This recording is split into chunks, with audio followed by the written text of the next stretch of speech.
श्री गुरु ब्रह्म महिमा अलेख शरण। श्री गुरु ब्रह्म महिमा अलेख शरण।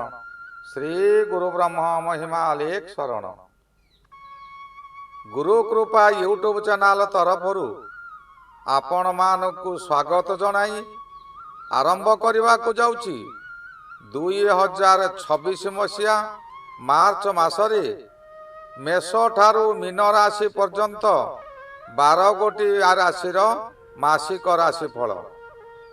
एही राशिफल आरंभ करने पूर्वर आपण मानकु मोर अनुरोध, जेउ माने प्रथम करी आमर यही गुरु कृपा यूट्यूब चैनल को देखुछंती से माने गोटे सब्सक्राइब करी पाखरे आसुथिबा बेल आइकन टिकु दबाई दियंतु, जहा द्वारा कि आमर जेउ समय रे वीडियो अपलोड हेबो सर्वप्रथमे आपण पाखरे पहुँची पारिबो।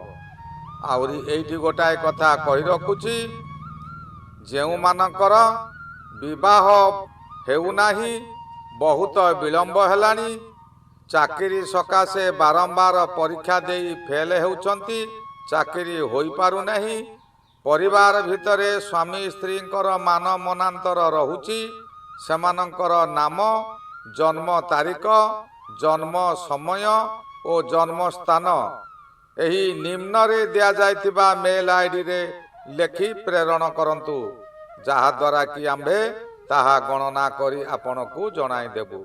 आसंतु एबे जानिबा 2026 मसीहा मार्च मासरे धनु राशि मासिक राशिफल। एही धनु राशि राशि चक्रर नवम राशि। एही राशि सौरमंडलर 240 डिग्री ठारू 270 डिग्री मध्य अवस्थित। बृहस्पति धनु राशि सकाशे सप्तम रे गोचर भ्रमण करुछंती। सप्तम बृहस्पति व्यक्तिंकर सर्वश्रेष्ठ फल दियंती। जेउ समय रे सप्तम बृहस्पति राशि को होइथाए से समय रे खाली शुभ ही शुभ मिलिथाए। शांत स्वभाव परिलक्षित हुए। एही समय रे स्वामी स्त्री एक मन एक प्राण होई रहिथांती। स्त्री शांत सरल होइथाए। देव पूजारे मन बलाई थांती। गुरुजन मानकर सेवा करि थांती। यही बृहस्पति धनु राशि व्यक्ति विशेषंक चतुर्थ अधिपति। यही चतुर्थ अधिपति होइथिबारु स्त्री शाशु ससुरंक सेवारे तिले मात्र अवहेला करि नथाए। निज संतान परि पाली थांती। सप्तम रे विशेष करी मिथुन राशि रे बृहस्पति थिबा समय रे उत्तम ज्ञानी संतान प्राप्ति होइताए।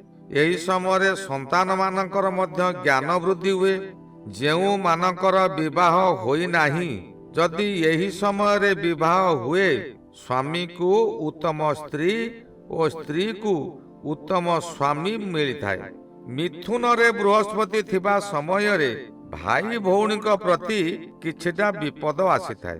कहिबाकू गले बृहस्पति धनु राशि को निम्न स्तर उच्च स्तर को नहीं जाए। एबे बृहस्पतिंकर उपरे राहुंकर दृष्टि रही। राहु मध्य तृतीय रे रही शुभ फल देबे।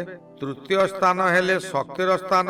राहु तृतीय रे रही निजर शक्ति वृद्धि कराइबो। एही शक्ति को आपण भल बाटरे प्रयोग करंतु, तेबे एही समय रे आपणकर भविष्यत सकाशे किछि धन सहित धर्म मध्य संचय करि पारिबे। नचेत आगामी दिन रे अर्थात जेउ समय रे ग्रह माने अशुभ रे रहिबे, सेही समय रे आपण बहुत हैरान हेबे।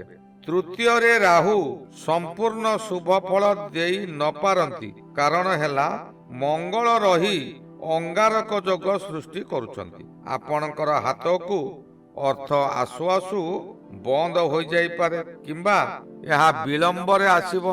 राहु जेहेतु तृतीय रे अछंती, आपण पूर्वरु जेतेबेले सत्कर्म करिथिले ताहारी फल एही समय रे मिलिबो। मंगल ग्रह मध्य तृतीय रे अछंती। तृतीय रे मंगल सर्वश्रेष्ठ फल दियंती। राहु मंगल एकत्र थिबा समय रे आपण जदि कोनोसी अंध व्यक्ति को କିଛିଟା ସାହାଯ୍ୟ କରିଥିବେ ତେବେ ତାହାର 10 ଗୁଣା ଫଳ ଆପଣଙ୍କୁ ଏହି ସମୟରେ ମିଳିବ। ମଙ୍ଗଳ ପୁଣି ଏବେ କୁମ୍ଭ ରାଶିରେ ବିଦ୍ୟମାନ। କୁମ୍ଭ ରାଶିର ମଙ୍ଗଳ ହେଲେ ଯୋଗକାରକ ଗ୍ରହ, ପୁଣି ଧନୁ ରାଶିର ମିତ୍ର ଗ୍ରହ। ଏଣୁ ମଙ୍ଗଳ 100କୁ 100 ଶୁଭ ଫଳ ଦେବେ। ମଙ୍ଗଳ ପୁଣି ତୃତୀୟ ଗୃହର କାରକ ଗ୍ରହ ମଧ୍ୟ। ଆପଣ ଯେଉଁ କାର୍ଯ୍ୟରେ ହାତ ଦେବେ ସେ କାର୍ଯ୍ୟରେ ସଫଳ ହେବେ। ଯେଉଁ କାର୍ଯ୍ୟକୁ ବର୍ଷ ବର୍ଷ ଧରି କରିପାରୁ ନଥିଲେ ସେହି କାର୍ଯ୍ୟ ଏବେ ପୂରଣ କରିପାରିବେ। ଅନେକ କାର୍ଯ୍ୟ ପୂର୍ବରୁ ବନ୍ଦ ହୋଇଯାଇଥିଲା, ତାହାକୁ ନିଜ ଚେଷ୍ଟା ବଳରେ ଶକ୍ତି ବଳରେ କରିପାରି ସମସ୍ତକୁ ଚମକାଇ ଦେବେ। ମଙ୍ଗଳ ଗ୍ରହ ସ୍ୱର୍ଣ୍ଣର ମାଲିକ। ଏହି ସମୟରେ ଆପଣ କିଛି ସ୍ୱର୍ଣ୍ଣ ଅଳଙ୍କାର ଖରିଦି କରିପାରନ୍ତି। ନିଜେ ଆୟ ଅଳଙ୍କାର ପିନ୍ଧିବା ସହିତ ପରିବାରରେ ମଧ୍ୟ ପିନ୍ଧିବାକୁ ଦେବେ। ରାହୁ ମଙ୍ଗଳ ଏକତ୍ର ରହି ସମୟେ ସମୟେ ଆପଣଙ୍କୁ କ୍ରୋଧିତ କରି ପକାଇବ। କ୍ରୋଧ ହେଲା ମନୁଷ୍ୟର ପରମ ଶତ୍ରୁ।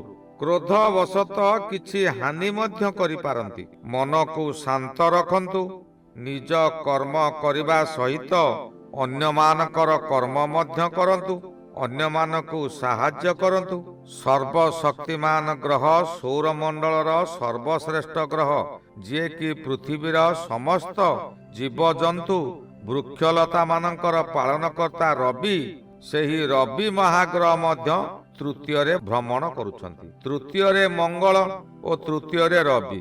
ଏଣୁ ରବି ମଙ୍ଗଳ ଉଭୟ ବଳଶାଳୀ ହେବେ। ତୃତୀୟ ରବି ବ୍ୟକ୍ତିଙ୍କୁ ବରଦାନ ସଦୃଶ ଫଳ ଦିଅନ୍ତି। ରବି ଭ୍ରମଣ ସମୟରେ ବିଭିନ୍ନ ଦିଗରୁ ଆପଣଙ୍କୁ ଅର୍ଥ ଯୋଗାଇବ। ବିଭିନ୍ନ ଦିଗରୁ ଅଚାନକ ଅର୍ଥ ମଧ୍ୟ ଆସିବ। ଯାହା ମନରେ କେବେ ଭାବି ନଥିବେ ତାହା ଏହି ସମୟରେ ମିଳିଯିବ। ତାହା ପୁଣି ମାର୍ଚ୍ଚ ମାସର 15 ତାରିଖ ମଧ୍ୟରେ ମିଳିବ। ଶରୀରରେ ଶକ୍ତି ବୃଦ୍ଧି ହେବ, ଦେହ ମନ ସୁସ୍ଥ ରହିବ। ଏହି ସମୟରେ ପରିବାରରେ ହସ ଖୁସି ଲାଗି ରହିବ। ବିଭିନ୍ନ ଖାଦ୍ୟମାନ ପ୍ରସ୍ତୁତ କରି ନିଜେ ଖାଇବା ସହିତ ପରିବାର ପ୍ରିୟଜନକ ମଧ୍ୟ ଖୁଆଇବେ। ସବୁଠାରୁ ଶ୍ରେଷ୍ଠ ସୁଖ ସମୟ ମାର୍ଚ୍ଚ ମାସ 15 ତାରିଖ ମଧ୍ୟରେ ଆସିବ। ସୌକିନୀ ଗ୍ରହ ଶୁକ୍ର ମଧ୍ୟ ସୁଖ ଗୃହରେ ରହି ମୀନ ରାଶିରେ ରହିଛନ୍ତି। ମୀନ ରାଶି ଶୁକ୍ର ଗ୍ରହଙ୍କର ଉଚ୍ଚ ସ୍ଥାନ। ଏଣୁ ଶୁକ୍ର ଗ୍ରହ ଆପଣଙ୍କର ହାତରେ ଭାଗ୍ୟ ଲକ୍ଷ୍ମୀ ପ୍ରାପ୍ତ କରାଇବ। ବିଭିନ୍ନ ଦିଗରୁ ଶୁଭ ଖବରମାନ ପ୍ରାପ୍ତ ହେବ। ଦେଶ ବିଦେଶରୁ ସମ୍ମାନ ମିଳିବ। ବହୁ ଅର୍ଥର ମାଲିକାନା ହେବେ। ଶରୀରର ତେଜ ବୃଦ୍ଧି ହେବ। ଆପଣ ଯାହା କଳ୍ପନା କରିନଥିବେ ତାହା ଆପଣଙ୍କର ହାତ ପାହାନ୍ତାରେ ମିଳିଯିବ। ଏହି ସମୟରେ ଆପଣ ବିଭିନ୍ନ ଧର୍ମାନୁଷ୍ଠାନ ମାନଙ୍କରେ ଯୋଗ ଦେଇ ପୁଣ୍ୟ ଅର୍ଜନ କରିବା ସହିତ ଅର୍ଥ ମଧ୍ୟ ରୋଜଗାର କରିବେ। ଏହି ସମୟରେ ସ୍ୱାମୀ ସ୍ତ୍ରୀ ସମ୍ପର୍କ ମଧୁର ହେବ। ସନ୍ତାନ ମାନେ ପାଠ ପଢ଼ାରେ ଅଗ୍ରଣୀ ହେବେ। ଯେଉଁମାନେ ମନୋହରି ବ୍ୟବସାୟ କରୁଛନ୍ତି ସେମାନେ ତାଙ୍କ ବ୍ୟବସାୟରୁ ଅଧିକରୁ ଅଧିକ ଲାଭ କରିବେ। ବୁଧ ଗ୍ରହ, ଯିଏକି ଜ୍ଞାନର ଭଣ୍ଡାର, ଏହି ବୁଧ ଗ୍ରହ ମାର୍ଚ୍ଚ ମାସ ସାରା ତୃତୀୟରେ ରହୁଛନ୍ତି। ବୁଧ ତୃତୀୟରେ ଭ୍ରମଣ କରୁଥିବା ସମୟରେ ବ୍ୟକ୍ତିଙ୍କୁ ଅଶୁଭ ଫଳ ଦିଅନ୍ତି। ଶନି ମଧ୍ୟ ଚତୁର୍ଥରେ ରହି ଅଶୁଭ ଫଳ ଦେବେ। ଆପଣଙ୍କର ପ୍ରତ୍ୟେକ କାର୍ଯ୍ୟରେ ସଫଳ ହୋଇଯାଉଥିବାରୁ ମନରେ କିଛି ଅହଙ୍କାର ଆସିବ। ବୁଧ ତୃତୀୟରେ ରହି ଏହି ଅହଙ୍କାରୀ ବୁଦ୍ଧି ମୁଣ୍ଡରେ ପୁରାଇବ। ଆପଣ ଧରାକୁ ସରାଜ୍ଞାନ କରିବେ। ଅର୍ଥର ବଳରେ ମନ ଇଚ୍ଛା କାର୍ଯ୍ୟ କରିବେ। ଗୁରୁ ଗୁରୁଜନକୁ ମାନିବେ ନାହିଁ। ସେମାନଙ୍କୁ ବହୁ କଟୁ କଥା କହି ସେମାନଙ୍କ ମନରେ ଦୁଃଖ ଦେବେ।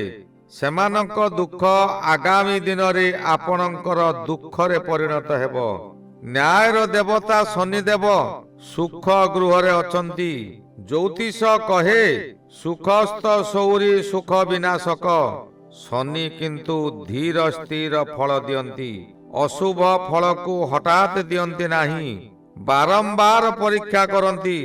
ଆଗକୁ ଗୋଟିଏ ଖାଲ ଥିଲେ ଯେପରି ଗାଡ଼ିର ବ୍ରେକ୍ ଦିଅନ୍ତି, ସେହିପରି ଆମ ପ୍ରଗତି ରଥର ଡ୍ରାଇଭର ଶନି ବ୍ରେକ୍ ଦେବ। ଯଦି ତାହା ଅମାନ୍ୟ କରି ଆଗକୁ ଆଗକୁ ମାଡ଼ିଯିବ ତେବେ ଖାଲରେ ନିଶ୍ଚୟ ପଡ଼ିବ। ଏହାକୁ କେହି ହେଲେ ଟାଳି ଦେଇପାରିବେ ନାହିଁ। କେତୁ ଗ୍ରହ ମଧ୍ୟ ନବମରେ ରହି ଅଶୁଭ ଫଳ ଦେବେ। କେତୁ ଅଧିକ ଜିଦ୍ଦିଖୋର କରିଦେବ।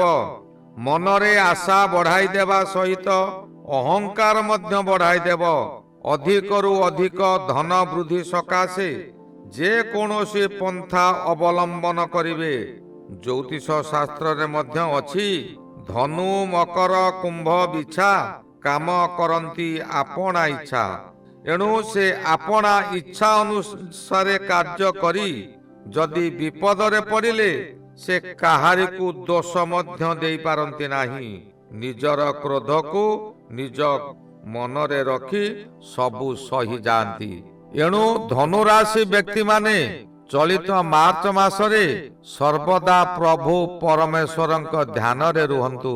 ପ୍ରଭୁ ପରମେଶ୍ୱର ଚାହିଁଲେ ଏହି ଅଶୁଭ ଫଳମାନଙ୍କୁ ସବୁ ଖଣ୍ଡନ କରିଦେଇପାରିବେ। ଏହି ଗଲା 2026 ମସିହା ମାର୍ଚ୍ଚ ମାସରେ ଧନୁ ରାଶିର ମାସିକ ରାଶିଫଳ। ଶ୍ରୀ ଗୁରୁ ବ୍ରହ୍ମ ମହିମା ଅଲେଖ ଶରଣ। ଶ୍ରୀ ଗୁରୁ ବ୍ରହ୍ମ ମହିମା ଅଲେଖ ଶରଣ। ଶ୍ରୀ ଗୁରୁ ବ୍ରହ୍ମ ମହିମା ଅଲେଖ ଶରଣ ଶରଣ ଶରଣ।